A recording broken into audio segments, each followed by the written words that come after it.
né? O tema de hoje é: a riqueza vem do céu. Diga: a riqueza vem do céu. Se você perguntar: apóstolo, por que você fez isso? Todo esse movimento no começo, porque eu estava ali, o Espírito Santo começou a falar comigo, falou: abre lá, vai lá em João.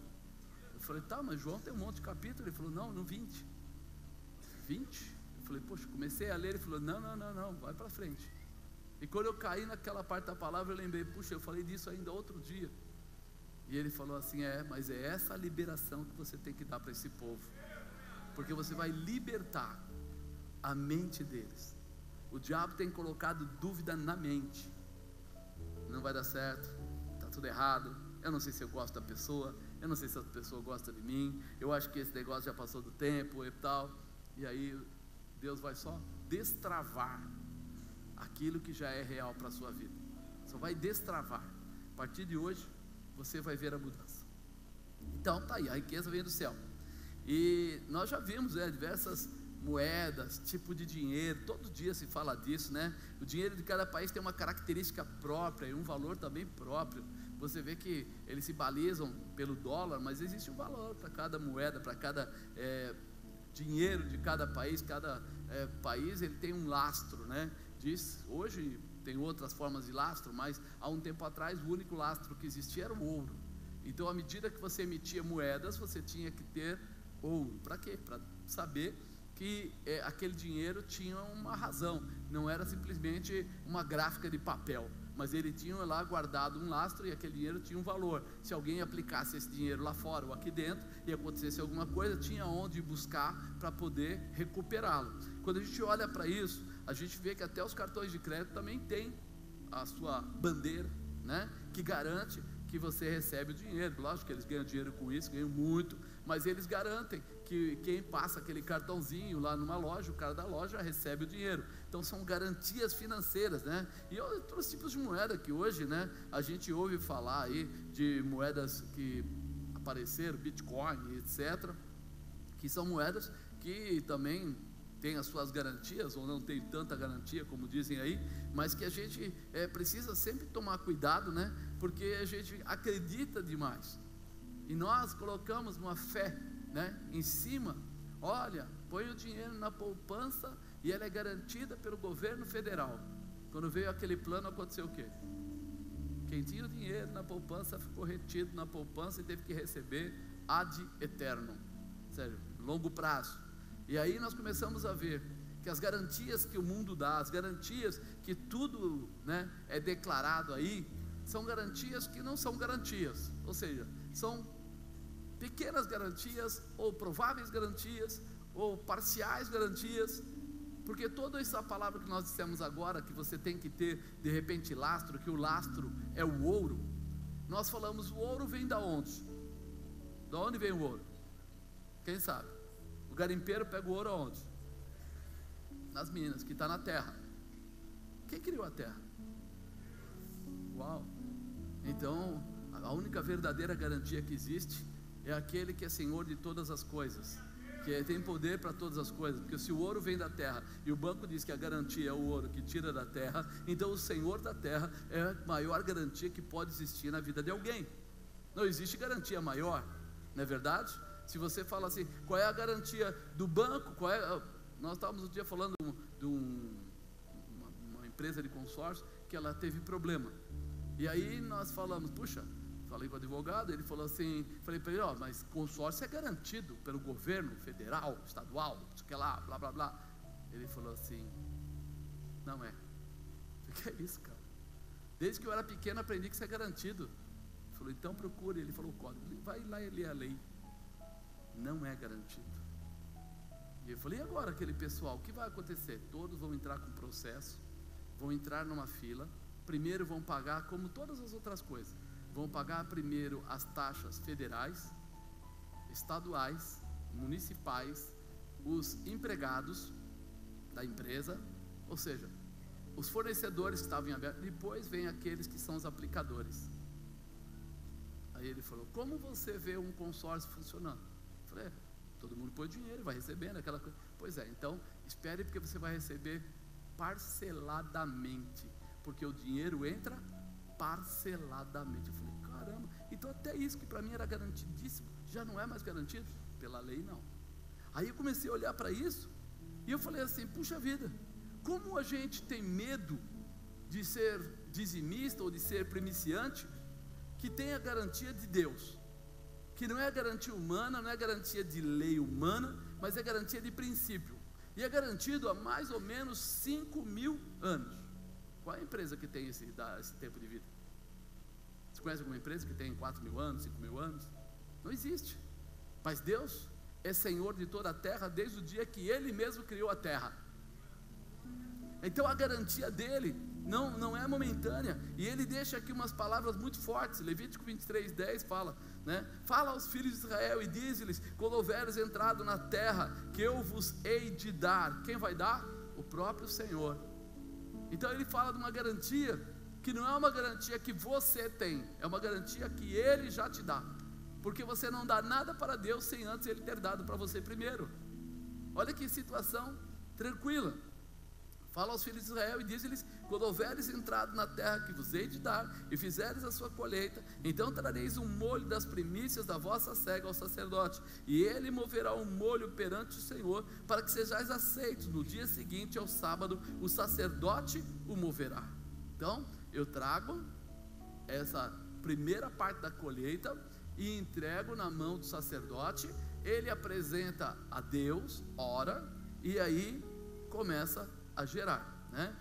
Ele fala aqui, para que sejais aceitos. No dia seguinte ao sábado, o sacerdote o moverá. Dia seguinte ao sábado, que dia que é? Que dia que é depois do sábado? Ah, então é hoje mesmo, tá certo. Sei que eu tinha errado. E no dia em que moveres o molho, preparareis um cordeiro sem defeito, de 1 ano, em holocausto ao Senhor, e a sua oferta de alimentos será de 2 dízimos de farinha, de flor de farinha, amassada com azeite, para oferta queimada ao cheiro suave ao Senhor, e a sua libação será de vinho, 1/4 de rim, e não comereis pão, nem trigo tostado, nem espigas verdes, até aquele mesmo dia em que trouxeres a oferta do vosso Deus. Estatuto perpétuo é para as vossas gerações, em todas as vossas habitações. É interessante, porque ele começa a falar de ofertas aqui. A gente pensa assim, se eu der a minha primícia, se eu der o meu dízimo, eu não tenho que dar mais nada. Mas aqui ele mostra que quando eles davam as primícias, ainda eles faziam algumas ofertas a mais, né? Ele fala, e a sua oferta de alimento será de 2 dízimas de flor de farinha amassada com azeite, oferta queimada em cheiro suave ao Senhor, a sua libação será vinho, 1/4 de rim, e não comereis pão, até nem trigo tostado, nem espigas verdes, até aquele mesmo dia em que trouxeres a oferta ao vosso Deus. Sabe o que ele fala? Que não é para você dar oferta quando você quiser, e nem de qualquer forma. Você tem que fazer, além de tudo, vai dar as primícias, faz todas essas ofertas, e quando você fizer isso, você não vai comer praticamente nada, senão nada. Você fala, uau, quer dizer, enquanto eu não der minhas primícias, eu fico sem comer? Pois é, o que ele diz aqui, está na Bíblia, né? Que ele vai fazer isso como principal, não como secundário, não depois, não às vezes, não talvez, não qualquer dia, qualquer hora. Ele fala no primeiro dia depois do sábado. Ele coloca uma ligação do dia da adoração com o dia da realização.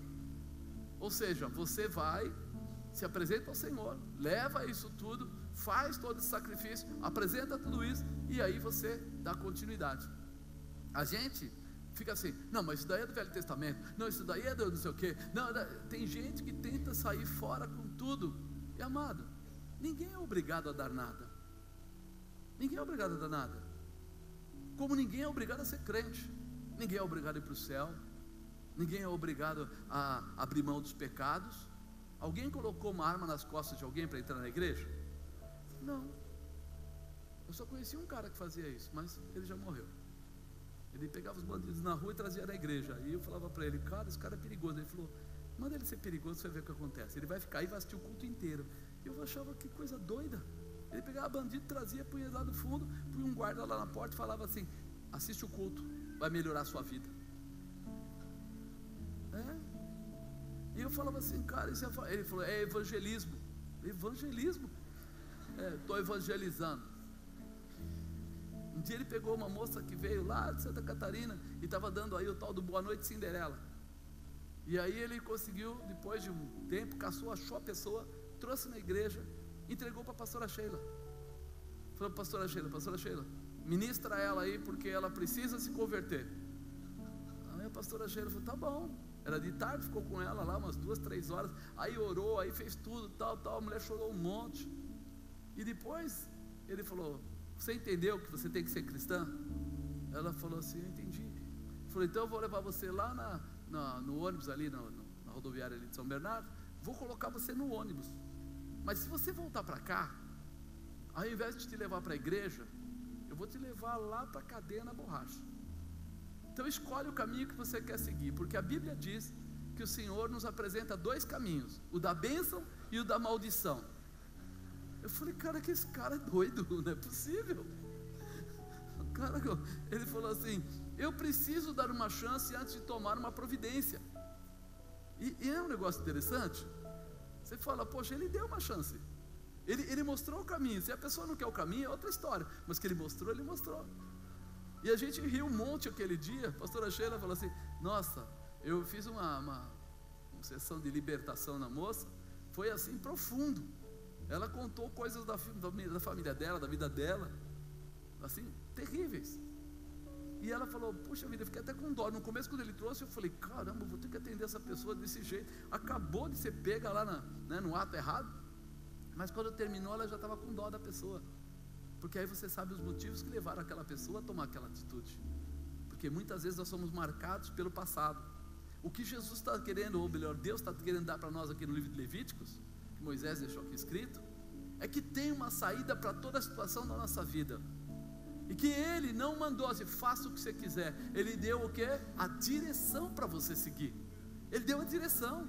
Ele colocou aqui todos os detalhes. Não comereis pão, nem trigo tostado, nem espigas verdes, até aquele mesmo dia em que trouxeres a oferta do nosso Deus. Estatuto perpétuo é para as vossas gerações, em todas as vossas habitações. Ele quis dizer assim, é para sempre, para todos aqueles que vierem depois de você na sua família e nas vossas casas, né? É isso que ele fala, perpétuo para vossas gerações, em todas as vossas habitações. Ele não coloca opcional, ele diz assim, isso tem que ser assim. Mas eu acredito que isso é só para aquele que é cristão de verdade e acredita na palavra de Deus. Não é para qualquer um. Porque se tem uma coisa que mexe com o sentimento de alguém, principalmente crente, é quando fala de oferta. Ele está assim, Espírito Santo, aí, oferta. Tinha que chamar o diabo. Só que é o seguinte, ele quer que o diabo vá morar na casa dele. Pergunta para as pessoas se elas querem dinheiro ou não. Alguém aqui tem colocado fogo em nota de 100? Por que não? Porque você é espertinho, espertinho. Então, se o dinheiro é o problema quando é falado na igreja, não leve ele para sua casa, porque vai ser um grande problema na sua vida. Dá para alguém. Procura um amigo aí e fala, cara, segura esse monte de demônio na sua mão aí. É real. Eu estou falando isso para você, sabe por quê? Porque eu já ouvi várias vezes pessoas dizendo assim, a única parte que eu não gosto no culto é quando vão falar de oferta. Não gosto. Mas como é bom a gente ir até o toalete e estar limpo, ter papel higiênico, como é bom a gente ter um pastor durante a tarde, quando nós estamos com problema, tem um velório para fazer, a gente liga lá, vai ser enterrado às 10 horas da manhã, ele não pergunta assim, existe gente disponível? Alguém não está trabalhando que esteja aí? Porque eu precisaria ver se tem, não tem ninguém, tá bom, obrigado. Ele fala assim, eu não fico mais nessa igreja que não tem gente, que não atende, que não sei o que, que não sei o que lá. E a Bíblia é clara em dizer que isso é para manter a estrutura da igreja, para manter os sacerdotes, para manter a estrutura que ela tem. Então, se Deus colocou numa condição de trabalho, se você tem ganho, se você tem plantação, você dá suas primícias. E se eu não tenho, você não dá. É por isso que até dízimo, olha como Deus é perfeito. Antes de existir todos esses coachings da vida que apareceram, todos esses grandes caras, olha Jesus lá atrás falando, Deus lá atrás falando, dá 10% do que você recebe, devolve como dízimo. Ele podia falar assim: não, a pessoa tem que dar R$1.000. Aí vem uma pessoa e fala assim: mas eu ganho 1.200, como é que eu vou dar 1.000? Não, se você ganhar R$10, você dá R$1. Só isso, é o que você ganha, é o que entra lá na sua, acabou. Olha como ele é perfeito, como ele faz a coisa de uma forma. Ele não falou assim: ó, eu quero toda a sua colheita. Ele falou: não, a sua primeira colheita você traz. O sacerdote levanta, abençoa, e todo o restante será uma colheita abençoada. E se você for ler essa palavra mais adiante, você vai ver que ele fala assim: para não colher aquelas que estão perto das cercas, e para aquelas que caem, as espigas que caem, por exemplo, para não pegar, que é para deixar no chão. Mas por que deixar no chão? Para as viúvas, para os órfãos, para as pessoas necessitadas. Olha como eles pensam, como Deus pensava. Ele mandava você trazer uma parte para orar, para produzir o resto, mandava você deixar aquelas que estavam perto da cerca e aquelas que caíam para as pessoas que precisavam. Com isso, já existia uma oferta para os carentes, necessitados e tal, já existia aquela primeira oferta de honra ao Senhor, e o restante todo era muito abençoado por Deus. É simples, é muito simples, né? Deus estabelece as primícias que deveriam manter quem? Os sacerdotes. Olha o que ele fala aqui, Ezequiel 44:30: e as primícias de todos os primeiros frutos de tudo, e de toda a oblação de tudo, e de todas as vossas oblações, serão dos sacerdotes. Todas as primeiras das vossas massas dareis ao sacerdote, para que faça repousar a bênção sobre a tua casa. Hoje, muita gente vem na igreja, mas não acredita no sacerdote. Ah, mas eu acho que eu vou trazer aqui, e o sacerdote, ele é interesseiro, ele vai pegar o meu dinheiro. Amado, ele não precisaria pegar, Deus estaria entregando na mão dele. As suas primícias ele estaria entregando na mão do sacerdote, na boa.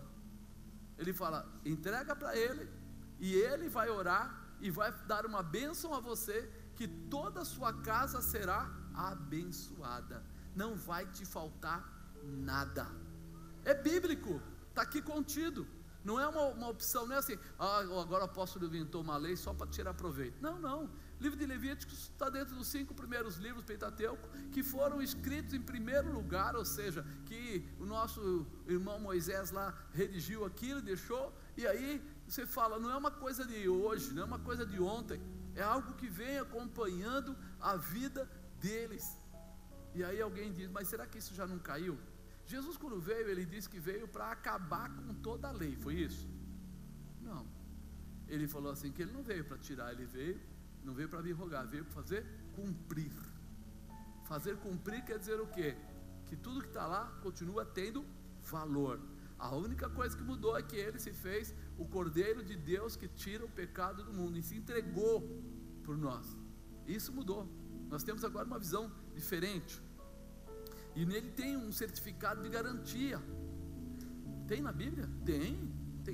Para as ofertas, para a obediência ao Senhor, tem um certificado de garantia, laudo técnico. Isso está tudo colocado, assinado e tudo. Quer ver? Está aqui em Deuteronômio 28:1. Olha o que está escrito aí na sua Bíblia. Deuteronômio 28:1: e será que, se ouvires a voz do Senhor teu Deus, tendo cuidado de guardar todos os seus mandamentos, que eu hoje te ordeno, o Senhor teu Deus te exaltará sobre todas as nações da terra. Ele diz que se você ouvir a voz do Senhor, ou seja, hoje a voz do Senhor é a palavra dele. Então, se você ouvir a voz do Senhor teu Deus, tiver o cuidado de guardar todos os seus mandamentos, ou seja, obedecer aquilo que ele coloca, né? Ele diz que te exaltará sobre todas as nações da terra. Meu irmão, não é uma garantia qualquer, não é uma garantia, olha, essa garantia tem 1 mês de validade, tem 3 meses de validade, né? De repente, essa garantia vale aqui no país. Hoje, quando a gente compra algum produto da Apple, né? O iPad, o iPhone, qualquer coisa, é muito legal. Você pode comprar em qualquer parte do mundo e ele quebrar. Você está lá do outro lado, comprei no Japão, cheguei no Brasil. Você vai lá na loja da Apple e ele vale do mesmo jeito a garantia. Eu comprei o equipamento fora, chegou aqui, o botãozinho lá, uma hora ligava, outra hora não ligava, e ficou aquilo, eu levei aí, dei na mão lá do sujeito. Ele olhou, apertou, olhou, tá certo. Falei, mas tá certo o quê? Você vai fazer o quê? Quanto tempo leva para você consertar? Ele falou, não, a gente não conserta assim. Eu recolho o seu e te dou um novo. Foi lá, catou um na caixa. Eu falei, mas eu não trouxe a caixa. Ele falou assim, mas você não precisa trazer nada, você está com o equipamento aqui na mão. E ele deu o problema. Nós somos responsáveis de resolver o seu problema. Eu falei, o fio do fone de ouvido não está aqui. Legal. Colocou do lado, assina aqui, assina ali, me deu o aparelho todo novo. Tó. A garantia de uma empresa é que pode andar em toda a terra e tem manutenção. Aqui é muito mais profundo. Ele fala, e te exaltará sobre todas as nações da terra. Imagina de onde a Apple tirou a ideia. Pensa um pouco. Pensa que a pessoa fala assim, ah tá, apóstolo. Se você procurar os coaches hoje, Juliana é testemunha, vários coaches hoje estão pregando, sabe com referência em quem? Quem é o melhor, o maior, o empresário mais bem sucedido que já houve sobre a terra? Jesus. Eles mostram com Jesus como é que você é bem sucedido nos teus negócios, como se comportar, como orientar, como tratar funcionário. E nós às vezes pensamos, olha, aquele cara inventou alguma coisa. Não, já existia, está aqui, ó. E exaltará sobre todas as nações da terra. Aí você fala, mas isso daí é meio genérico, né? Não, não é genérico não. E todas essas bênçãos virão sobre ti, te alcançarão quando ouvires a voz do Senhor teu Deus. Que bênçãos são essas? Vou te contar. Bendito será na cidade, bendito será no campo. Não importa onde você mora. Se você estiver na cidade e trabalhar numa empresa, positivo. Se você estiver em algum lugar aí, retirado, longe de tudo, positivo também. Bendito o fruto do teu ventre, teus filhos serão bênçãos. E o fruto da tua terra, tudo que você produzir, e o fruto dos teus animais, se tiver animal e gerar, vai ser bênção. E as crias das tuas vacas e das tuas ovelhas, bendito o teu cesto e a tua amassadeira. A colheita será abençoada, a produção, a amassadeira é o que faz, será abençoada também. Bendito serás ao entrares, bendito serás ao saíres. Vai guardar a tua entrada e vai guardar a tua saída. O inimigo não vai mais te roubar. O Senhor entregará ferido diante de ti os teus inimigos, que se levantarem contra ti. Por um caminho sairão contra ti, por 7 caminhos fugirão de ti. Segurança completa. Não vai deixar nada pela metade. O Senhor mandará que a bênção esteja contigo nos teus celeiros e em tudo que puseres a tua mão, e te abençoará na terra que te der o Senhor teu Deus. Tudo que você tiver não vai estragar, vai se multiplicar, haverá prosperidade naquilo que você fizer. Então, seu celeiro será farto. O Senhor te confirmará para si como povo santo, como tem jurado, quando guardares os mandamentos do Senhor teu Deus e andares nos seus caminhos. Então ele vai te confirmar para ele, ou seja, como alguém que tem parte, como povo santo, como tem ele jurado, quando guardares os mandamentos do Senhor.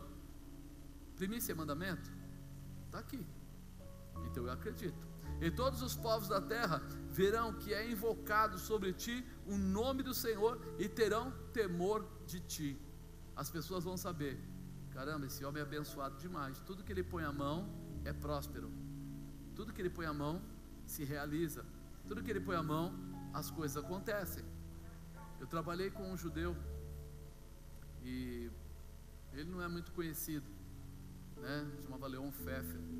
Talvez você tenha conhecido as fábricas de papel dele, que são as maiores da América aqui, Latina. E eu achava interessante, porque conversando com o povo que andava perto dele, ele era primiciante, dizimista, ofertante, e ainda ajudava com algumas coisas. E a moça que trabalhava lá, auxiliava a secretária dele, ela falou assim, olha, pelo que eu vi aqui, mais ou menos de 35% a mais do que entra na mão dele de dinheiro, vai tudo para a obra de Deus, fora os casos extras que apareciam. Então a gente calcula que ele, do dinheiro que ele recebia para ele, 40% ia para a obra de Deus. Com isso foi terrível, irmão, foi muito ruim para ele. Ele se tornou um dos homens mais ricos que existia no mundo na época que ele era vivo. Com isso ele se tornou aqui um dos maiores produtores de papel. Com isso ele se tornou cônsul honorário de Israel até morrer. Até ele morrer, eles reconheciam ele como cônsul de Israel no Brasil. Tudo que ele pegava, ele chegou um dia e falou: eu preciso pegar uma empresa. Eu trabalhei numa dessas empresas, preciso pegar essa empresa porque eu preciso baixar, está dando muito imposto, e eu preciso baixar o imposto. Vou pegar essa empresa falida aqui e vou agregar. Pegou 3 ou 4 empresas, se juntaram e colocaram para abater. Sabe o que aconteceu? A empresa passou a dar lucro, e muito lucro. Aí ele pegou uma época que importar era difícil, as peças da máquina de papel, que são enormes aí, estava difícil. Ele comprou uma empresa de fundição, e a empresa estava acabada. Os técnicos dele foram olhar e falaram assim: ó, o senhor vai lá, produz algumas peças e depois joga isso fora, acaba com essa empresa, porque não vale a pena, usa o forno só agora, faz lá, funde lá o que o senhor quer. Ele falou: dá para fazer isso? Dá. Sabe o que aconteceu? Se tornou uma das maiores empresas de fundição de peças no Brasil.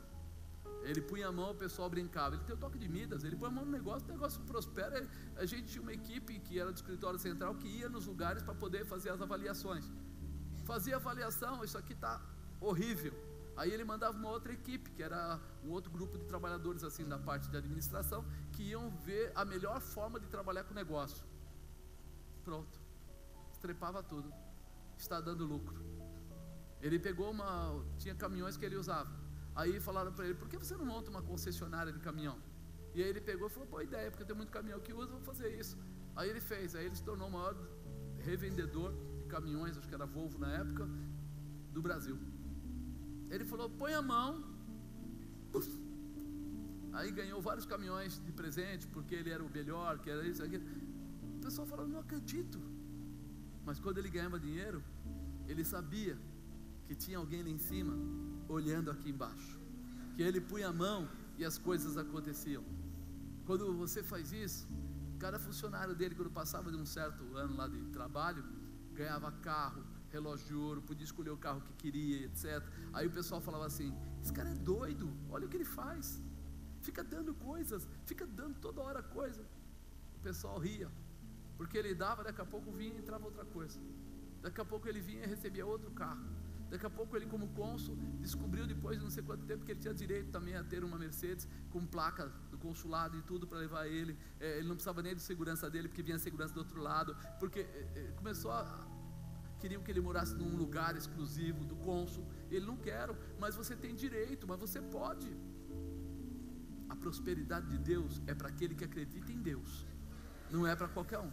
E nós precisamos viver essa prosperidade, precisamos viver essa posição. Nós precisamos entender, né? E o Senhor te dará abundância de bens no fruto do teu ventre, no fruto dos teus animais, no fruto do teu solo, sobre toda a terra. O Senhor jurou aos teus pais te dar. O Senhor te abrirá o seu bom tesouro, o céu, para dar a chuva à tua terra no seu tempo, e para abençoar toda a obra das tuas mãos. Emprestarás a muitas nações, porém tu não tomarás emprestado. Meu irmão, só esse versículo aqui já valeria tudo. O Senhor te abrirá o seu bom tesouro, o céu, para dar chuva à tua terra no seu tempo, e para abençoar toda a obra das tuas mãos. Emprestarás a muitas nações, porém tu não tomarás emprestado.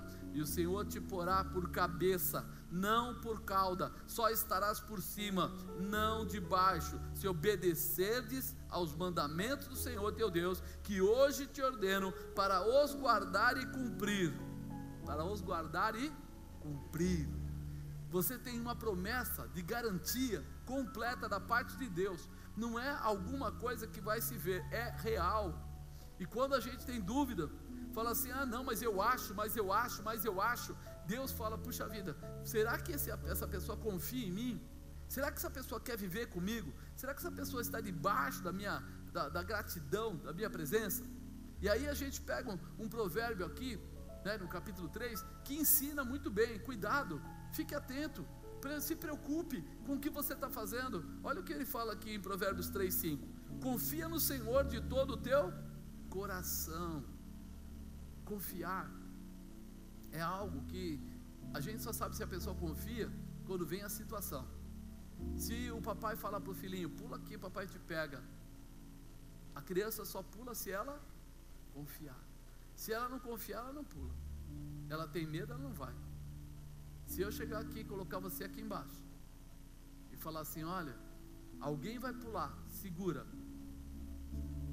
você ficaria embaixo?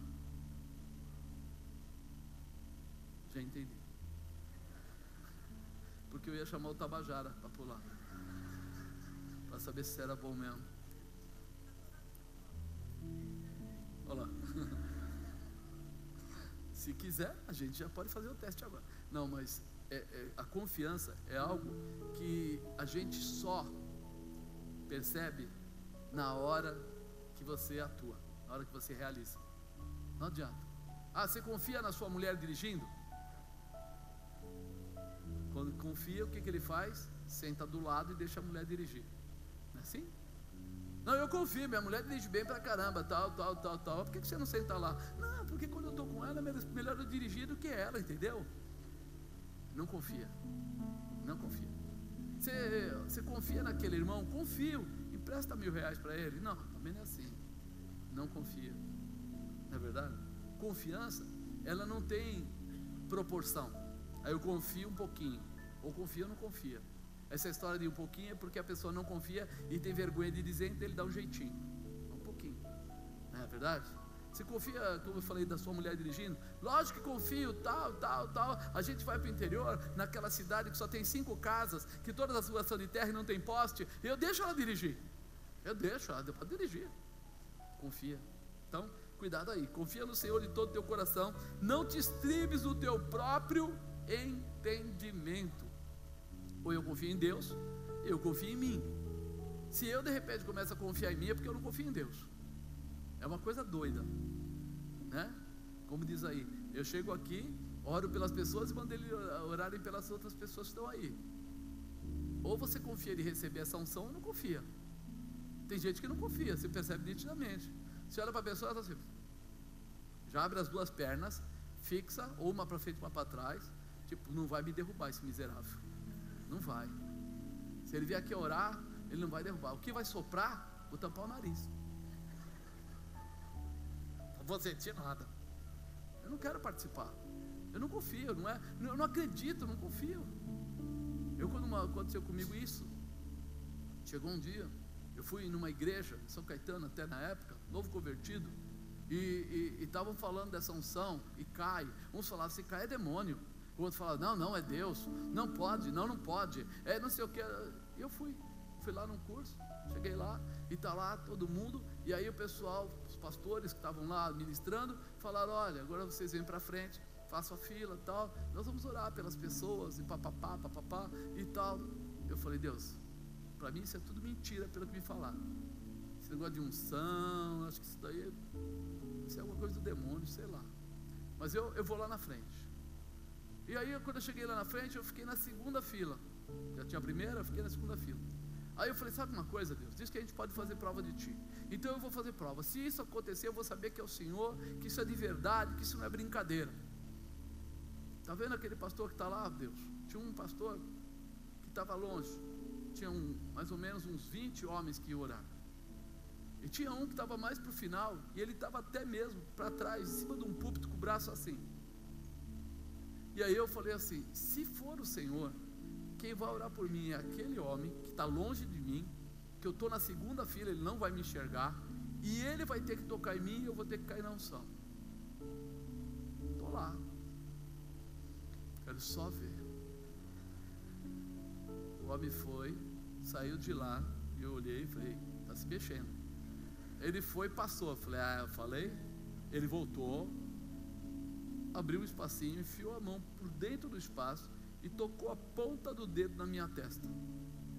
Meu irmão, uma marretada. Ele tocou o dedo, eu caí de costas, e aí eu falei assim, vou levantar rápido para a bispa não ver. Na época era minha. Grudou, não saía do chão de jeito nenhum. Fiquei esticado, grudado no chão. E aí uma voz falou no meu ouvido bem assim, você acredita ou não acredita? O que você acha que eu falei? Acredito, me solta que eu acredito, me solta, eu acredito. Na hora o corpo soltou e eu levantei e eu falei, eu acredito, essa unção é verdadeira, eu determinei a pessoa, eu determinei a maneira e o tempo. Quando acabou aquilo, ele veio até mim e falou assim: Deus quer fazer algo grande na sua vida. Irmão, caí lá para trás. Aí eu levantei e falei: eu quero esse negócio para mim a partir de hoje. Eu vou ser um dos sopradores de Deus na terra. Vou sair, pôr na mão mesmo. Não quero nem saber o que vai acontecer. Eu não era nem diácono. Ou você acredita ou você não. Você tem que escolher, amado. Eu posso fazer prova de Deus? Posso. Mas eu não vou ser aquele chapado de toda hora. Vou fazer prova de novo. Vou fazer outra prova. Mais uma outra prova. Mais outra prova. Ele vai falar: tá com palhaçada. Você gosta quando você está na escola que o seu professor te dá prova todos os dias? Então se liga, né? Confia no Senhor de todo o teu coração, não te estribes do teu próprio entendimento, reconhece-o em todos os teus caminhos, Ele endireitará as tuas veredas. Reconhece, e Ele pode endireitar. Não seja sábio aos teus próprios olhos, teme ao Senhor e aparta-te do mal. Quando a pessoa fala teme ao Senhor, não é tem medo, tem respeito, é diferente. O teme que fala aqui não é assim: Deus vai cair como um raio do céu e cortar seus braços. Não. Teme quer dizer assim: você respeita aquilo que Deus faz por você. Você respeita, né? Não seja sábio aos teus próprios olhos, teme ao Senhor e aparta-te do mal. A Bíblia fala muitas vezes sobre se apartar do mal. Ela fala fugir da aparência do mal, aparta-te do mal, distancia-te do mal, não faça morada com o mal. Por quê? Porque derruba você, irmão, tira você da posição. Isto será saúde para o teu âmago, medula para os teus ossos. O que a medula faz? Você reparou que tem gente que tem que fazer transplante de medula? Porque se você tiver problema na medula, o teu organismo não consegue combater, é como se fosse anticorpos. Ele não combate, toda enfermidade vai te pegar e vai te matar. Por isso, quando alguém tem problema na medula, eles não deixam sair de casa, eles põem aquela máscara de pano para a pessoa não ter perigo de contaminar. E ele fala aqui agora: isso será saúde para o teu âmago e medula para os teus ossos. Ele está dizendo estrutura para você. Nada vai te derrubar, nada vai te atrapalhar. Honra ao Senhor com os teus bens, com a primeira parte de todos os teus ganhos, e se encherão os teus celeiros, transbordarão de vinho os teus lagares. Ele fala tanto do físico, como ele fala também do espiritual. Ele fala tanto do comportamento, como ele fala do enriquecimento. Você precisa estar preparado para isso, irmão. Deus tem coisas fantásticas para colocar na sua vida. Mas se você não entender o que Deus está fazendo, então não vai acontecer. Eu queria, mas não creio. Eu podia, mas não faço. Você já viu as tomadas? Normalmente a tomada tem um que é neutro e 2 pininhos lá, né? E diz que um é o quê? Positivo, negativo, né? O negócio é assim. Se eu colocar só um pininho, não funciona. Eu tenho que colocar o quê? Os 2 pininhos. Isso é a nossa vida. Não dá para você acreditar numa parte das coisas que você quer de Deus. Ou você acredita nas duas, ou você não acredita em nada. Porque senão você vai ser somente, desculpa a expressão, um meia boca. Um crente que vai para a igreja, mas não realiza. Um crente que tem um casamento, mas não é feliz. Um crente que tem a condição de fazer coisas grandes, mas não consegue. Por quê? Porque ele não está fazendo a ligação completa. Ele não está confiando no Senhor. Lembra que eu li no começo? Se você, olha aqui: e será que se ouvires a voz do Senhor teu Deus, tendo cuidado para guardar todos os seus mandamentos. Tem uma outra tradução que fala todos os seus estatutos e mandamentos. O que ele está querendo dizer? Não é parte, é tudo. Mas é engraçado, quer dizer que se eu obedecer tudo, eu sou abençoado. Então eu não vou obedecer e vou deixar as coisas rolar. Sabe o que ele fala na continuação aqui do capítulo? E se não obedecer, serás amaldiçoado. Está lá, no mesmo lugar, no mesmo capítulo que está escrito abençoado. Quando chega aqui no final, eu acho que é 12, um negócio assim, versículo 12, vai começar a falar do contrário. E o pior, fala que o homem mais sério vai trair a sua mulher, a mulher mais séria vai trair seu marido. A maldição é tão grande que não simplesmente toca nas finanças, toca na família, toca na estrutura. Por isso que é legal a gente entender da Bíblia, a gente lê a Bíblia, porque não fica mais simplesmente aquele empurra. Você entende, sabe ou não sabe, crê ou não crê, dentro ou fora, sim, sim, não, não. Não existe mais ou menos. Então hoje é um dia que nós falamos sobre primícias, porque primícias é um ato de honrar a Deus. O que ele falou? Pega os primeiros molhos e leva o sacerdote vai levantar ao Senhor, vai orar e apresentar a Deus. Honrar a Deus. Tem uma função, tem o dinheiro, mas a função maior do que apenas abençoar ali a estrutura da igreja é que você honre a Deus, que você acredite que todo o resto da sua colheita será transformado, será abençoado, você vai conseguir tirar proveito. Então isso precisa entrar no nosso coração, que Deus não quer ser bonzinho com você e tratar somente de um momento espiritual. Não, Ele creu em você ao ponto de chamar você para fazer parte do corpo, e nós às vezes não estamos prestando atenção nisso.